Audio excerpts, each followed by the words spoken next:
മലപ്പുറം എളങ്കൂരിൽ യുവതിയെ ഭർത്തൃവീട്ടിൽ തൂങ്ങി മരിച്ച നിലയിൽ കണ്ടെത്തിയ സംഭവത്തിൽ ദുരൂഹത ആരോപിച്ച് കുടുംബം.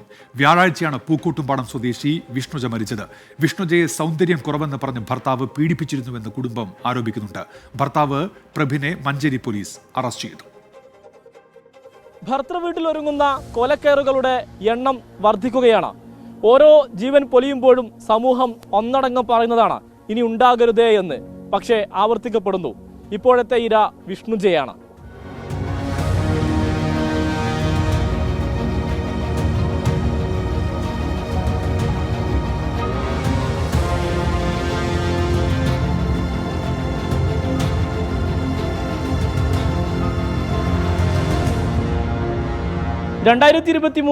മെയ്യിലാണ് വിഷ്ണുജയും എളങ്കൂർ സ്വദേശി പ്രബിനും തമ്മിലുള്ള വിവാഹം നടന്നത്.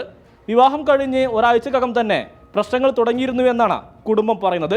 വിഷ്ണുജയെ സൗന്ദര്യം കുറവെന്ന് പറഞ്ഞ് ഭർത്താവ് പീഡിപ്പിച്ചിരുന്നുവെന്നാണ് കുടുംബത്തിന്റെ ആരോപണം. സ്ത്രീധനം നൽകിയത് കുറവെന്ന് പറഞ്ഞും പീഡിപ്പിച്ചുവെന്നും ജോലിയില്ലെന്ന് പറഞ്ഞ് ഉപദ്രവിച്ചിരുന്നുവെന്നും കുടുംബം പറയുന്നു. ഭർത്താവിന്റെ ബന്ധുക്കൾ ഇതിന് കൂട്ടുനിന്നുവെന്നും ആരോപണമുണ്ട്. ഭർത്താവിനും കുടുംബത്തിനുമെതിരെ നടപടി വേണമെന്നാണ് ആവശ്യം. കല്യാണം കഴിഞ്ഞിട്ട് ഒരാഴ്ച കഴിഞ്ഞിട്ടുണ്ടാവും.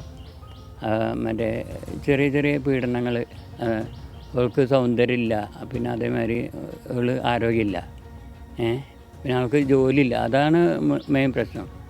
മരണശേഷമാണ് കുടുംബം പ്രശ്നങ്ങൾ അറിയുന്നത്. സുഹൃത്തുക്കളോടാണ് വിഷ്ണുജ തൻ്റെ പ്രയാസങ്ങൾ പറഞ്ഞിരുന്നത്. മെൻ്റലി ആയാലും ഫിസിക്കലി ആയിട്ടും ഭയങ്കര ടോർച്ചറിങ് ആയിരുന്നു. പിന്നെ അവൾ നല്ല ബോൾഡായിട്ടുള്ള കുട്ടിയാണ്. ഭംഗി കുറവാണ്, പിന്നെ സ്വർണത്തിൻ്റെ കുറവാണ്, അങ്ങനെയൊക്കെ. പിന്നെ ഇത് ഇല്ല, ജോലി ഇല്ല എന്ന് പറഞ്ഞ് നിരന്തരം 10-25 വയസ്സേ ആയിട്ടുള്ളൂ. അപ്പോഴത്തേക്കും ജോലി ഇല്ല എന്നൊക്കെ പറഞ്ഞ് അങ്ങനെ ഭയങ്കരമായിട്ട് ബുദ്ധിമുട്ടിക്കുന്നു. വിഷ്ണുജയും പ്രബിനുമായി ചില അഭിപ്രായ വ്യത്യാസങ്ങൾ ഉണ്ടായിരുന്നുവെന്നും എന്നാൽ മറ്റ് ആരോപണങ്ങൾ ശരിയല്ലെന്നുമാണ് കുടുംബത്തിന്റെ പ്രതികരണം. ഇന്ന് രാവിലെ കസ്റ്റഡിയിലെടുത്ത പ്രബിന്റെ അറസ്റ്റ് പോലീസ് രേഖപ്പെടുത്തി. ആത്മഹത്യാ പ്രേരണ, സ്ത്രീപീഡനം എന്നീ കുറ്റങ്ങളാണ് ചുമത്തിയത്. പ്രതിയെ നാളെ കോടതിയിൽ ഹാജരാക്കും. പ്രതികൾ പിടിയിലായാൽ മാത്രം പോരാ, പറ്റിപ്പോയില്ലേ പിടിച്ചു നിൽക്കും മകളെ എന്ന് പറയുന്നിടത്തു നിന്നും നീ ധൈര്യമായി ഇറങ്ങിപ്പോരൂ എന്ന് പറയുന്നിടത്തേക്ക് സമൂഹം എത്തേണ്ടതുണ്ട്. മലപ്പുറത്തു നിന്നും സമീർ ബിൻ കരീം, 24.